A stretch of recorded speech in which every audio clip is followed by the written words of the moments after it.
Alrighty, hey guys, welcome back to Football Around the Clock. I hope you all are having a great day. As you saw, I don't know if you saw yesterday, but we posted a free agency day one reaction, or I guess recap, and then now we're going to be doing day two. This was the site that I'm using, but I noticed they are missing a few, so if I notice they're missing a few just off my head at the end, I'll rattle those off. I'm sure I'm going to miss a couple, but we'll get the big signings in here. It's a lot less than yesterday, so I'll be able to go in a little more in-depth, and it'll be a little bit of a quicker video. But let's first start off with the Giants signing wide receiver John Ross. It says that it's a 1-year, $2.5 million deal that includes $1 million guaranteed. Like you can see in the rest of the tweet there, he's blazing fast. He set the combine record for fastest 40 time with a 4.22. He was the 9th overall pick in the draft by the Bengals, and he didn't really turn out. He's not as good as Tyreek Hill. He's never going to be as good as Tyreek Hill, but I do think he was misused in Cincinnati, and I really think a 1-year, $2.5 million deal is incredible. As a Packers fan, I wish the Packers would have picked this guy up.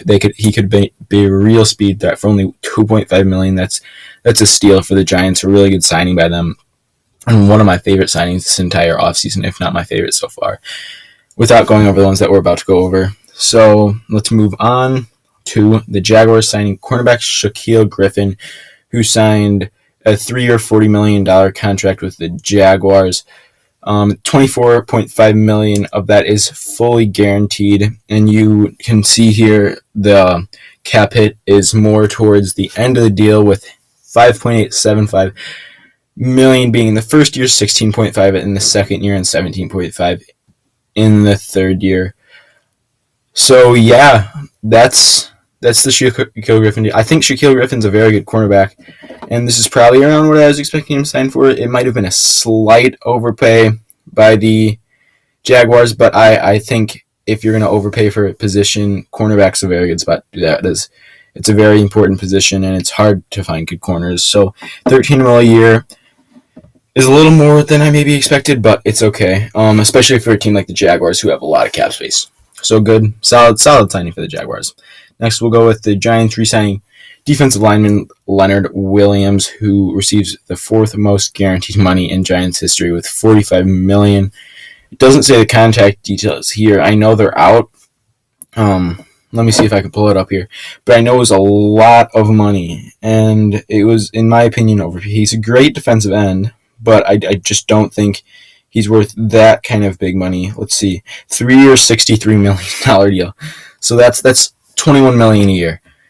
He's a very good defensive lineman, but paying a defensive lineman $21 million a year, unless you're like an Aaron Donald type of guy, that's just an overpay. So for me, not a good signing for the Giants. They made a really good signing with John Ross, and then lesser, not very good signing in my eyes with Leonard Williams here. Then you got the Bengals signing cornerback Chidobe Awuzie. It's a 3-year, $21.75 million deal. It looks like it says $9.25 million in year one, so it's a relatively front-loaded contract. I can see why they're doing that, and then it looks like there's incentives for Pro Bowls and stuff like that. But Chidobe Awuzie's a good cornerback, and he's been in the league for a while, and he has experience. So for a Bengals team that has an up-and-coming young quarterback and an underrated running back in Joe Mixon, I think this is a solid deal. $7 million a year isn't bad for a good cornerback. He's not a cornerback one or anything, but yeah, I like this signing by the Bengals. $7 million a year for Chidobe Awuzie is very good. So good signing by the Bengals. Next up, we got the Jaguars signing wide receiver Marvin Jones to a 2-year, $14.5 million deal, including $9.2 million fully guaranteed. So it's about a little over $7 million a year for Marvin Jones. To me, that's a good contract. It's about what we were expecting. Maybe that's even a little less than what we were expecting to get signed for. And for the Bengals now, for who we assume they're going to draft Trevor Lawrence in the draft with the first overall pick, and then they'll be able to have a very good receiving core for him with Marvin Jones being the number 2 receiver. I would assume DJ Chark the number 1 receiver, and then I would assume that Laviska Shenault would be the number 3 receiver. So that's very good for them, especially if they decide to draft another receiver in the draft, which is a very good receiver class. So I could see them doing that. But I don't think it's a need anymore. They have 3 very good receivers, so good signing for the Jaguars. Next, we got the Texans signing quarterback Tyrod Taylor to a 1-year deal for less than $6 million. To me, that's a very good signing. Tyrod Taylor is a quarterback that, yeah, he's probably going to be your backup, but if needing to step in and play, I think he really can do that and play solid football. And under $6 million for a guy who can do that, great deal for them. I don't know if this is because, they're just backup in case Deshaun gets injured, or they're planning on trading Deshaun and they want Tyrod to start, or they're planning on trading Tyrod and planning on trading Deshaun and then drafting a quarterback in which they might need him to step in for a few games while that quarterback learns. I don't know what that is, but it's a great deal for them. So good signing for the Houston Texans. Next up, we got the Dolphins signing quarterback Jacoby Brissett to a 1-year deal. I don't see the details on that. I think I heard them, though, so let me see if I can pull them up here. Nope, I didn't see the details. I lied. So it's just a 1-year deal. I can't imagine it's an incredible amount, but it seems like, as you know, Ryan Fitzpatrick signed deal with Washington yesterday, late last night, and so Jacoby Brissett is basically going to step in and replace him, which to me he is more similar to Tua Tagovailoa than Ryan Fitzpatrick was, so that's the role he's kind of going to fill. I think he's a little worse than Ryan Fitzpatrick is, though, so I think this is more of a Tua's going to be our starter next year, and Jacoby's going to be a backup, but if Tua gets hurt, he can step in. I don't think it's going to be as much of a back-and-forth starting job, though Jacoby can start if need be. But I'm assuming this deal is somewhere around like the $8 to $10 million a year range. Next up, we got Titans signing cornerback Janoris Jenkins. I don't see any details here. Janoris Jenkins, veteran, older cornerback. No details, so there's not too much to say. Good to add cornerback depth. He's not going to be a number 1 or a number 2 corner in my opinion, but a good number 3 option for a team like the Titans. Next up, we got Seahawks signing cornerback Ahkello Witherspoon. I don't know too much about Ahkello Witherspoon. Like it says there, from the 49ers. I don't know any details of the contract. I can't tell you. I don't think he's a big-time named cornerback. Otherwise, I think I would know who he is. Probably a depth piece, probably a guy who could be a 3 or 4 corner, because usually guys that are just lower on the depth chart, like 6 or 7, they usually don't get signed this early in free agency, so I would assume he's a 3 or 4.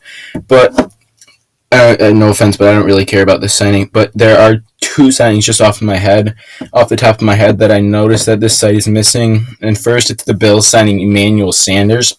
That's a pretty big deal, as they already have a solid receiving core, obviously a clear-cut number 1 receiver in Stephon Diggs. Then you got your Cole Beasley and who's the guy that they drafted late last year and was actually really good. I can't think of his name right now. He's from UCF, and he's a deep threat receiver. Taylor Gabriel, I think, something like that. But he was very good. Emmanuel Sanders going to step in. A receiver core of, let's assume that it's going to be Stephon Diggs, Cole Beasley, and Emmanuel Sanders is very good, and a lot of weapons for a very pass-heavy offense to throw to with a great quarterback in Josh Allen. It's a 1-year deal. I don't know the details on it, but I assume it's a good signing for the Buffalo Bills. And then the last signing we're going to cover today is the Washington Redskins signing cornerback William Jackson III to a 3-year, $42 million deal. He's coming from the Bengals, and he is a very good cornerback, in my opinion. It's about $14 million a year, though. And, like I said, overpaying a little bit for a cornerback is good. So do you really consider it overpay if overpaying for them is the standard? I wouldn't say so. I think this is a good deal for a team like the Redskins, who already have a very good defense. And if you were going to question anything, it would be the secondary. I think if this team can get a clear-cut quarterback, that would be great. But they have Fitzmagic and Taylor Heineke in there, and then Kyle Allen as well. I would assume they might draft somebody as well. So that could be a very good team next year to watch out for in a very bad division. So yeah, that's all we're going to really cover today in today's video. Thank you guys for sticking around. Let me see if I can do any of the video in the next 27 seconds. But thank you guys for watching. If you could hit the like and consider subscribing, that would be very great. And I would appreciate it. That was weird. I would appreciate it, though. So thank you guys for watching. Consider liking and subscribing. And I will see you guys later. See ya.